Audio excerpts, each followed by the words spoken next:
सेवइयां तो आपने कई किस्म की खाई होंगी, लेकिन ये सेवइयां बाइट्स आप खा के ना वाह वाह करते नहीं थकेंगे। यहाँ पे हमने खोया ले लिया है, उसमें पिसी हुई चीनी डालनी है, दरदरा सा बादाम को कूट लिया था, उसे भी डाल के अच्छे से आप मिक्स कर लें। फिर हम लेंगे यहाँ पर सेवइयों का एक पैकेट, इसे आपने क्रश कर लेना है और यहाँ पर हमने थोड़ा सा बटर लिया है, इसमें सेवइयों को आपने अच्छे से भून लेना है। डालेंगे उसमें थोड़ा सा स्वीटेंड कंडेंस मिल्क, इसे अच्छे से मिक्स कर लें और बस इसे हम यहाँ पर अब फॉर्म करना शुरू करेंगे। छोटी साइज का कटर ले लिया, नीचे हम पहले सेवइयां डालेंगे, फिर मावे की लेयर, फिर सेवइयां डालेंगे। हाथों से प्रेस करें तो देखें कितनी क्यूट सी सेवइयां बाइट्स आपकी तैयार हो गई हैं।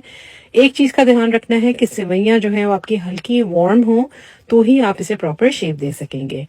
ऊपर से इसमें कुटे हुए पिस्ता छिड़क दें। जबरदस्ती सेवइयां बाइट्स तैयार हैं।